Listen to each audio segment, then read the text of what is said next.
છો ને, અહીં ઉપસ્થિત તમામ મારા વડીલો તેમજ મહેમાનશ્રીઓને ગઢડા તાલુકાના ગઢડા ગામની દીકરી મહિમા પંડ્યાના સત નમન. આજે હું તમને પિતા વિશે કંઈક કહેવા માંગુ છું, તો આપ સૌ શાંતિથી સાંભળો તેવી મારી નમ્ર વિનંતી છે. આપ સૌ તો જાણો છો, અહીં કવિઓ અને લેખકોએ માતા વિશે જણાવ્યું છે, પરંતુ કોઈએ પિતા વિશે નથી જણાવ્યું. તો ચાલો આજે હું જણાવું. હું માતાનો વિરોધ નથી કરતી, પણ પિતાનું મહત્વ કહેવા માંગુ છું. પિતા પિતા શબ્દ તો સૌ જાણે છે, પરંતુ તેનું મહત્વ કોઈ જાણે છે નહીં. તો ચાલો આજે હું જણાવીશ. પિતા એટલે એક મકાનને ટકાઉ રાખવા માટે એક મજબૂત પાયાની જરૂરત પડે છે. એ જ પ્રમાણે પરિવારને ટકાઉ રાખવા માટે સાહેબ એક પિતાની જરૂરત પડે છે. પિતાની હાજરી સૂરજ જેવી હોય છે. શું? પિતાની હાજરી સૂરજ જેવી હોય છે. સૂરજ ભલે ગરમ થાય, પણ એ ના હોય ને તંતકાર છવાઈ જાય, પણ એ ના હોય ને તંતકાર છવાઈ જાય.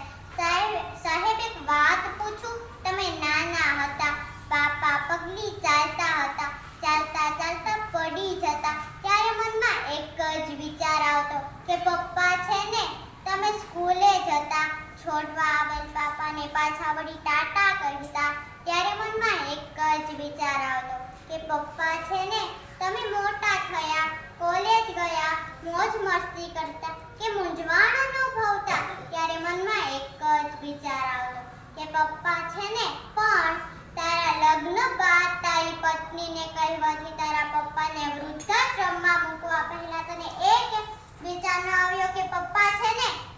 બસ અહીં બેઠે તમામને મારી એક જ વિનંતી છે કે તમે તમારા માતા કે પિતાને વૃદ્ધાશ્રમમાં ન મૂકતા.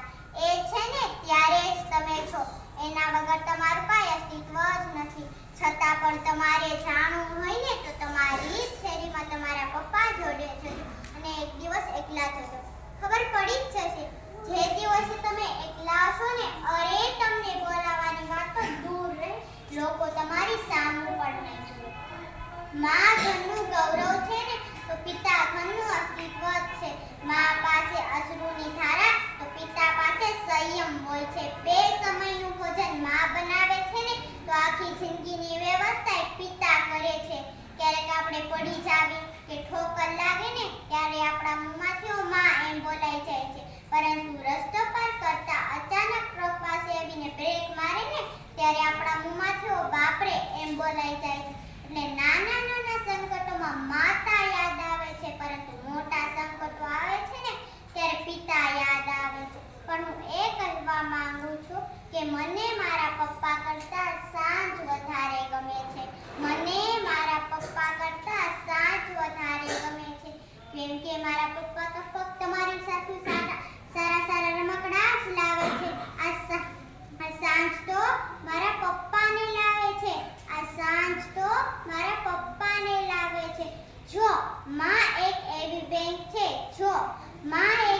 બેંક છે, કે આપણે બધા જ દુઃખ જમા કરાવી આપવી છે, તો હું કહું છું કે પિતા એક એવું ક્રેડિટ કાર્ડ છે કે બેલેન્સ ન હોવા છતાં પણ ઢળક ખુશીઓ મળે છે.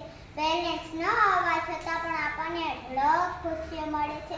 અરે હું પિતા વિશે કહું તેટલું તો ઘણું. તેની માટે તમારે શબ્દ ઘટે, પણ સમયની મર્યાદા ધ્યાનમાં લઈ હું છેલ્લી પંક્તિ કહેવા માંગુ છું કે થાક ઘણો છે ચહેરા પર, પણ પરિશ્રમ કરતા જોયા છે. થાક ઘણો છે ચહેરા પર, પણ પરિશ્રમ કરતા જોયા છે. ઊંઘ ઘણી છે આંખમાં, પણ ચિંતામાં જાગતા જોયા છે. ઊંઘ ઘણી છે આંખમાં, પણ ચિંતામાં જાગતા જોયા છે. ચારે બાજુએથી તકલીફો છે, પણ એકલા હાથે લડતા જોયા છે. કોઈને તકલીફ રોડવતા ન હતા, પણ અડધી રાતે જાગી અમારા ભવિષ્યના સપના સજાવતા જોયા છે. પાય ભેગી કરી અમારી ખુશીઓ ખરીદતા જોયા છે. એ ખુશીઓ માટે પોતાના સમડાઓને રોડતા જોયા છે. પોતાની પસંદગીને ના પસંદ કરી અમારી પસંદગીને અપનાવતા જોયા છે. વ્યક્તિ એક હતા પણ અનેકતા અનેક હતી. મેં પિતા સ્વરૂપે મેં સર્જનારને જોયા છે,